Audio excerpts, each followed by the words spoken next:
लफ्ज़ जिहाद खिलाफ कठोर कानून बनाना किसका काम है? हम आप बना सकते हैं क्या? जोर से बोलिए जरा।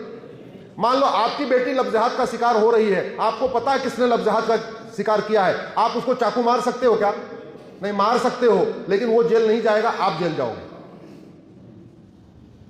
आपकी बेटी लफ्ज़ जिहाद का शिकार हो रही है, आप तड़प रहे हो, आप परेशान हो, अगर आपने को गुस्सा आया, आपने गोली चला दिया, वो तो जेल गया नहीं, आप जेल चले गए।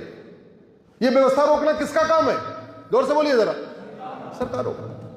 प्रतिदिन 1500 परिवारों का धर्मांतरण हो रहा है। एक परिवार में 10 आदमी मान के चलिए, एक परिवार में 7 आदमी मान के चलिए, प्रतिदिन 10,000 हिंदुओं का धर्मांतरण हो रहा है। घटेंगे तो घटेंगे, और प्रतिदिन 10,000 हिंदू घट रहे हैं, साल में 40 लाख हिंदू घट रहे हैं। धर्मांतरण किसी एक राज्य की समस्या की पूरे देश की समस्या है? जोर से बताइए जरा। पूरे देश की। यूपी में धर्मांतरण हो रहा है, बिहार में भी हो रहा है, बंगाल में भी हो रहा है, केरल में भी हो रहा है, तमिलनाडु में भी हो रहा है, कहां नहीं हो रहा है? अब ये जब पूरे देश की समस्या है तो कानून कहां बनना चाहिए? संसद में कि विधानसभा में?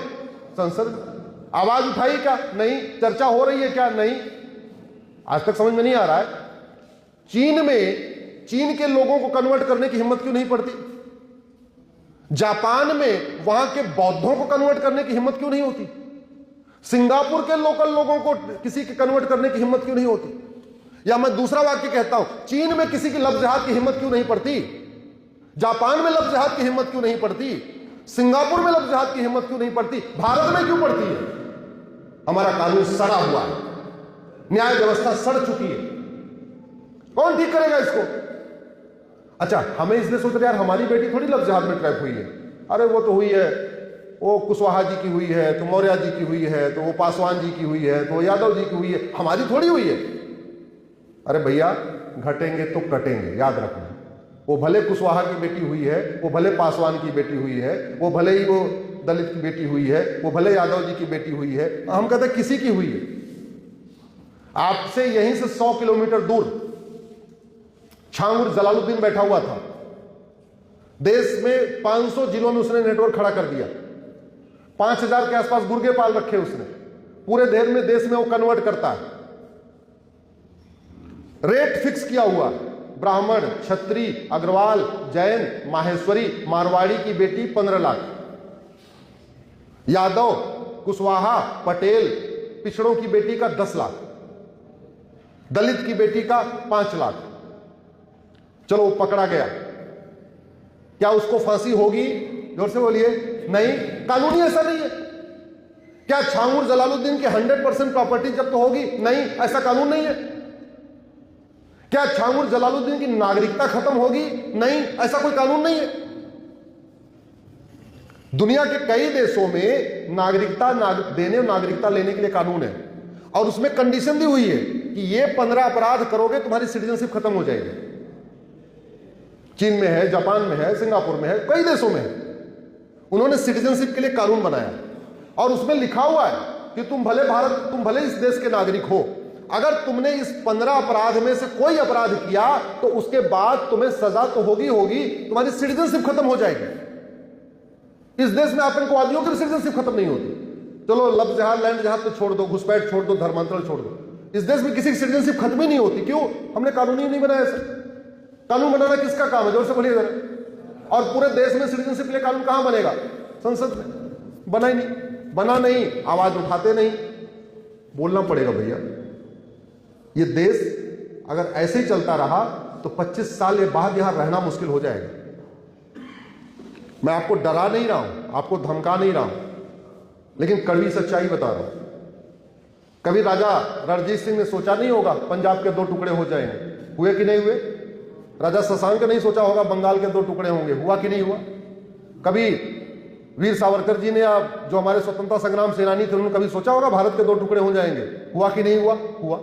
राजा हरि सिंह ने नहीं सोचा होगा कश्मीर में के 2 टुकड़े हो जाएंगे, कश्मीर से हिंदू खत्म हो जाएंगे? हुआ कि नहीं हुआ? हुआ। 800 जिलों में से 200 जिलों में हिंदू खत्म हो चुके हैं। 6000 तहसीलों में से 1500 तहसीलों में हिंदू खत्म हो चुके हैं। भारत में 28 राज्य हैं और 8 केंद्र शासित प्रदेश टोटल हो गए 36। 36 में से 9 राज्यों में हिंदू खत्म हो चुके हैं। इसका मतलब 25% राज्यों में हिंदू खत्म, 25% जिलों में हिंदू खत्म, 25% तहसीलों में हिंदू खत्म। भारत के बॉर्डर की जो 300 तहसीलें हैं, 300 की 300 की डेमोग्राफी बदल गई है। विश्वास नहीं है तो चले जाओ ये बलरामपुर वाला जो बॉर्डर देख के आ जाओ।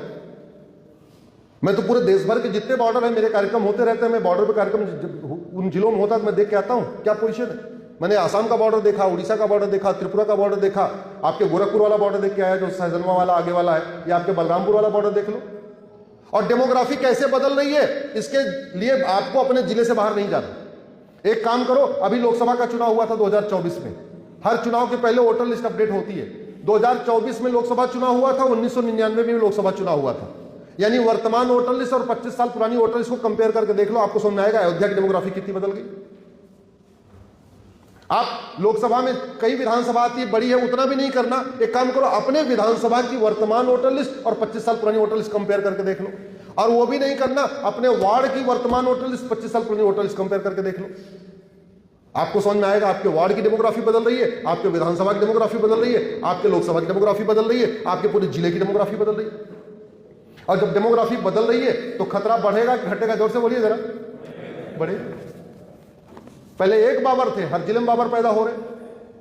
एक जिन्ना था, हर जिले में 2-4 जिन्ना पैदा हो रहे। एक औरंगजेब था, हर जिले में औरंगजेब पैदा हो रहे। इसके ऊपर केवल चर्चा करने से चीजें ठीक होंगी या समाधान निकालना पड़ेगा? जोर से बोलिए जरा।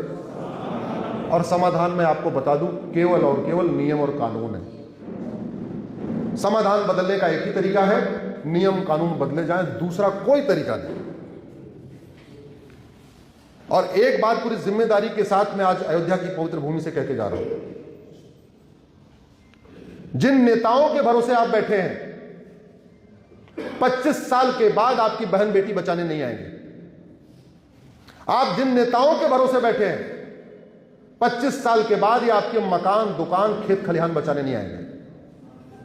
आप जिन नेताओं के भरोसे बैठे हैं, 25 साल के बाद आपका मठ मंदिर बचाने नहीं आएंगे।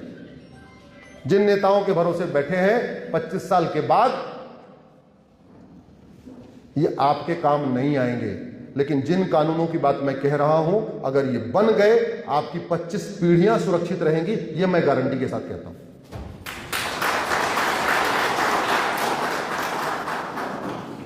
याद रखिए, अधर्म का नाश किए बिना धर्म की जय नहीं होती। धर्म की जय करने से अधर्म का नाश नहीं होता है, अधर्म का नाश करने से धर्म की जय नहीं होती। कोई भी कानून, मैं किसी कानून का विरोधी नहीं हूं, मेरा केवल इतना कहना है, झूठी शिकायत पे 20 साल की सजा का कानून बन जाए बस। झूठी एफआईआर पे, एफआईआर करने वाले और कराने वाले पे 20 साल की सजा हो जाए बस। झूठी गवाही देने वालों को 20 साल की सजा का कानून बन जाए बस। और झूठ पकड़ने के लिए नार्को पॉलीग्राफ ब्रेन मैपिंग कानून बन जाए। इतना सा हो जाए, झूठ गंभीर अपराध घोषित हो जाए, झूठ पकड़ने के लिए नार्को पॉलीग्राफ ब्रेन मैपिंग कानून बन जाए, झूठी शिकायत, झूठी जांच, झूठी गवाही गंभीर अपराध हो जाए। जो कानून बनाना है बनाओ। वैसे कानून बनाने के लिए कमी थोड़ी है। अरे 225 अंग्रेजी कानून आज भी चल रहे हैं, पहले वो बदलने चाहिए या कोई नया कानून बनना चाहिए? जोर से बोलो जरा। कांग्रेस के द्वारा 50 सनातन विरोधी, हिंदू विरोधी कानून तो मैं चैलेंज कर चुका हूं। पहले वो कांग्रेस के घटिया कानून खत्म करके नए कानून बनने चाहिए या कोई और कानून बनना चाहिए? जोर से बोलो जरा। कोई बदल। पहले गुलामी की शिक्षा बदलने के लिए कानून बनना चाहिए, कोई और बदलना चाहिए? अरे काम बहुत है। गुलामी के नाम मिटाने के लिए एक भारतीय नामकरण संहिता बननी चाहिए, गुलामी का निशान मिटाने के लिए एक भारतीय धरोहर संहिता बननी चाहिए, गुलामी की पुलिस व्यवस्था बदलने के लिए एक भारतीय पुलिस संहिता बननी चाहिए, गुलामी की प्रशासनिक व्यवस्था बदलने के लिए एक भारतीय प्रशासनिक संहिता बननी चाहिए, गुलामी की न्यायिक व्यवस्था बदलने के लिए एक भारतीय न्याय संहिता बननी चाहिए, ये गुलामी की टैक्स व्यवस्था बदलने के लिए एक नई भारतीय टैक्स संहिता बननी चाहिए। काम की कमी है क्या?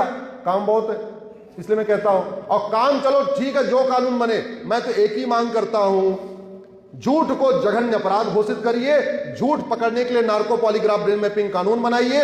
दुनिया के कई देशों में झूठ को जघन्यतम अपराध घोषित किया है। ऑस्ट्रेलिया ने भी किया है, सिंगापुर ने भी किया है, जापान ने भी किया हुआ है, चीन ने भी किया हुआ है। झूठ को जघन्य अपराध घोषित कर दीजिए, झूठी शिकायत, झूठी जांच, झूठी गवाही को जघन्य अपराध घोषित कर दीजिए। जो कानून बनाना हो बनाइए, कोई दिक्कत नहीं। बोले भारत माता की, भारत माता की, भारत माता की।